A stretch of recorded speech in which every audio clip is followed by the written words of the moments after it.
Olá, pessoal. Bom dia de novo. Hoje a gente está trabalhando com o que eu considero a ferramenta mais incrível de modelagem. Eu diria que ela é do SketchUp, mas a verdade é que vários softwares comungam da mesma ideia de modelagem. Então, enfim, não é uma exclusividade do SketchUp, mas é de longe a ferramenta mais poderosa que você tem em todos esses softwares de modelagem, porque ela consegue levar a modelagem para horizontes muito mais longínquos do que uma modelagem ortogonal simples. Então, basta que vocês tenham e desenvolvam uma boa precisão no uso da ferramenta, e mais do que isso, que vocês desenvolvam muito bem a visão espacial de vocês. Uma vez que vocês o façam, vocês vão ter uma ferramenta na mão que permite que vocês modelem basicamente tudo. Basicamente tudo. Então, são ferramentas de modelagem por intersecção. Pessoal, como isso funciona? Explico para vocês. Vou apagar aqui no Calunga, certo? Imaginem vocês que eu tenho aqui prisma de base retangular, totalmente aleatório. Primeiro passo com esse prisma, transformar em grupo. Ótimo. Esse aqui agora é um círculo, também com características absolutamente aleatórias. Vou clicar 3 vezes, né? Vou clicar 3 vezes aqui e transformar em grupo. Ótimo. Tá aqui. Percebam que, mesmo que sejam cilindro e prisma interagindo um com o outro, pelo fato de eles serem grupos, na verdade, eles estão completamente dependentes. Então, eu posso tirar dali de dentro sem nenhum problema, porque, claro, eles são grupos, então eles não se interagem, certo? Porém, eu tenho a opção de, uma vez que eu tenha esse sólido e esse sólido, posso selecionar ambos, botão direito do mouse, interseccionar faces com a seleção feita. Ou seja, ele vai pegar os dois sólidos que estão selecionados e vai fazer uma intersecção entre as faces deles. O que eles têm em comum, ambos? Então, aqui, o que ele criou? Olha só. Ele criou literalmente tudo aquilo que ambos têm em comum, certo?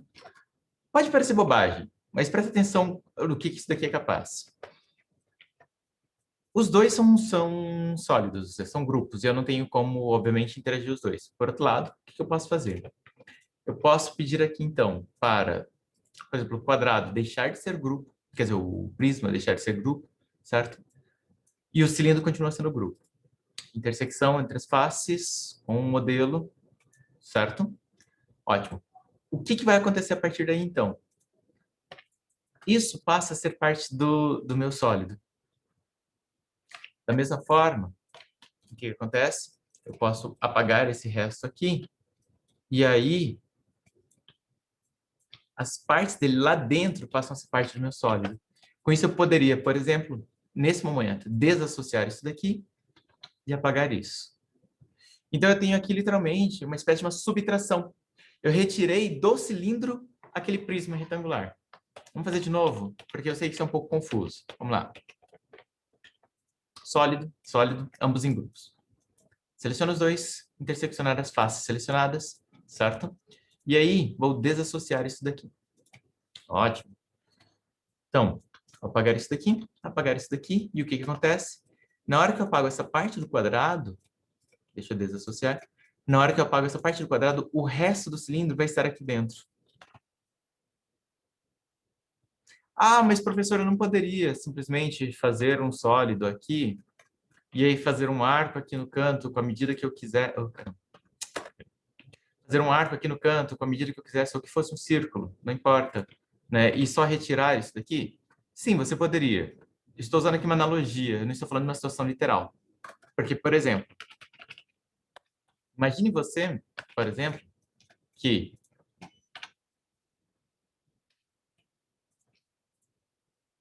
faça isso aqui, certo? Deixa eu apagar a intersecção dos dois ali. Ótimo. Beleza? Mais do que isso.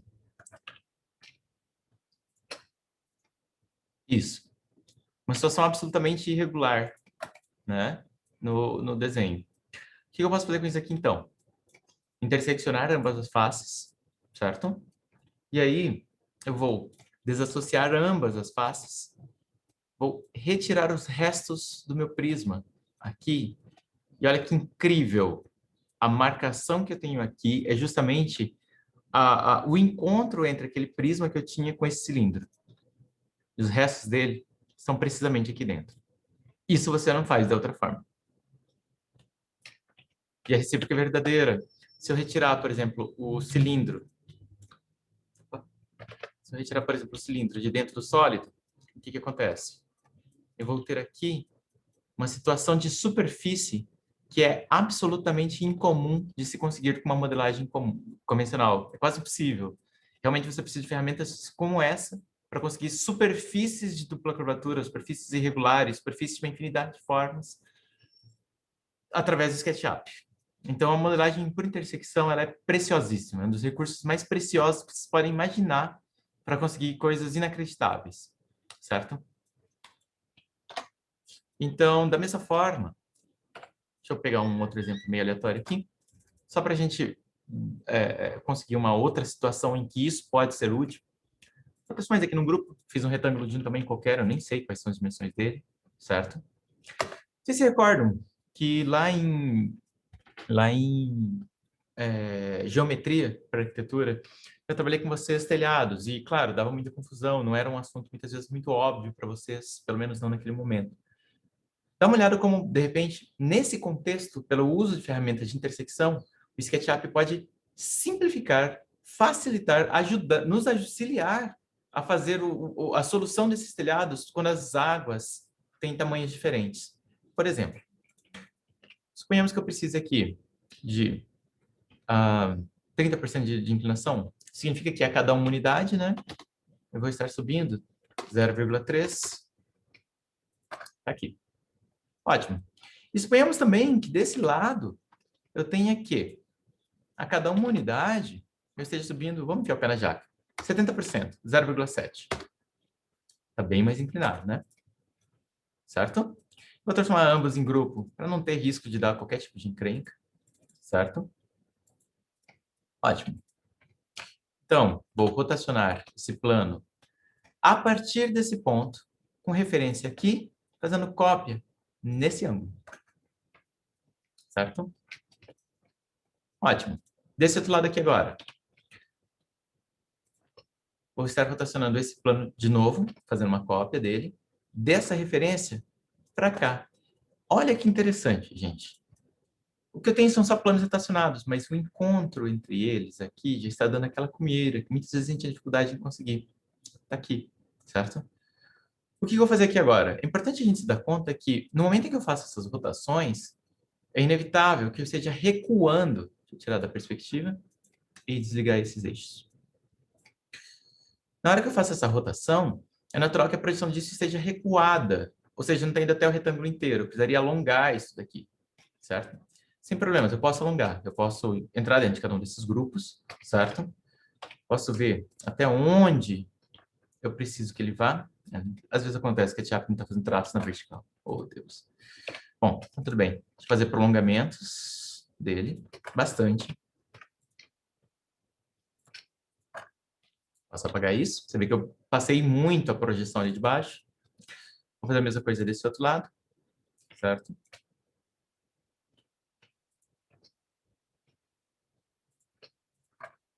Ótimo. Prolonguei muito mais do que eu precisava. E o meu limite, na real, vai ser só até aqui, né? Ou seja, esse telhado nunca vai passar daqui,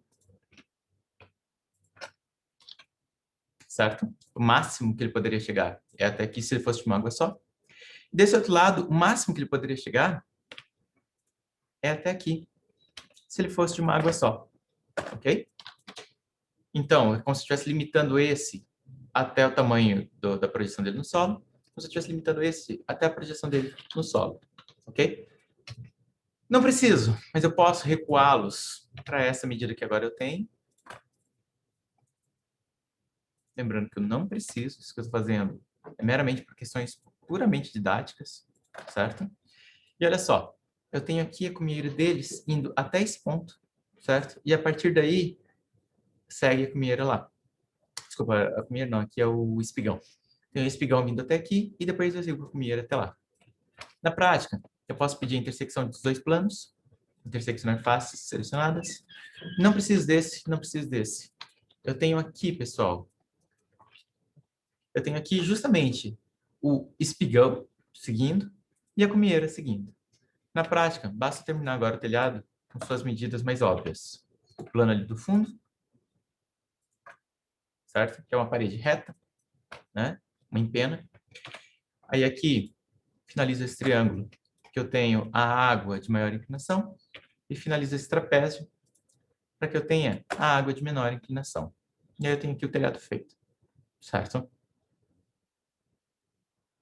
Uma outra... Ah, faltou aqui essa outra empena, né?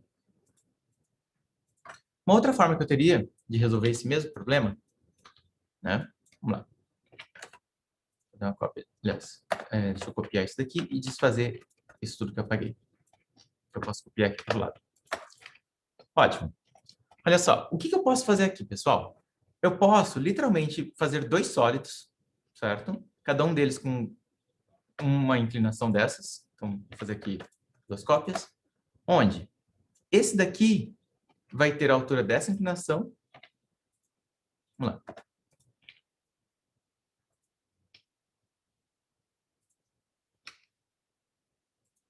Né? Ótimo. Não preciso mais disso. Não preciso disso aqui. Paguei demais. Faço isso no volume. Ótimo. E aqui eu vou ter a mesma coisa do outro lado. Poderia, pessoal, poderia fazer isso aqui também. Ah, mas só fazer o volume logo e aí traçar aqui, nesse ângulo, a linha que eu preciso e aí removo aquilo que eu não preciso. Tá na mesma, gente. Isso não é importante. Certo? Bom, tem aqui dois volumes contendo as inclinações de cada uma dessas duas águas se fosse um telhado de apenas uma água. Então, vou transformar isso aqui num grupo. Vou transformar isso aqui num grupo. Mover um para dentro do outro. Certo? Olha só, o que eu tenho aqui agora, pessoal? Exatamente. Eu tenho, pela intersecção de ambos os sólidos, eu tenho exatamente quem vai ser o meu telhado, sendo dado aqui pelo SketchUp. Só refaço a parte de baixo e ele está recriado. Perfeitamente idêntico ao outro. Ok, pessoal? Isso não é uma ferramenta para fazer telhados, pessoal. Isso é uma ferramenta de geometria. É muito importante que vocês entendam que eu estar resolvendo essas coisas dessa forma aqui só é possível porque eu tenho um entendimento tal sobre telhados de geometria que me permite imaginar soluções. Isso vocês não vão encontrar em nenhum tutorial de SketchUp. Não é assim que funciona fazer telhado, sabe? Isso aqui é um entendimento geométrico de como funciona. Então, eu sou capaz de elaborar, por ter esse entendimento, sou capaz de elaborar uma infinidade de formas de resolver o mesmo problema usando ferramentas diferentes. Isso não importa, certo? A grande questão aqui é justamente o desenvolvimento geométrico na cabeça de vocês e aí de como essas ferramentas podem facilitar o funcionamento, a exposição desse fenômeno geométrico, desse pensamento geométrico. Nunca se esqueçam disso. Eu vou estar mexendo aqui agora com algumas outras situações para vocês poderem entender um pouco mais sobre a complexidade de estar fazendo esses telhados, e principalmente quando eles têm inclinações diversas, certo? E eu vou gravar em outros vídeos justamente para não ficar um vídeo longo demais, tá bom? Mas já no próximo agora a gente já faz alguns telhados um pouco mais complicados que já estão disponíveis para vocês fazerem, ok? Obrigado.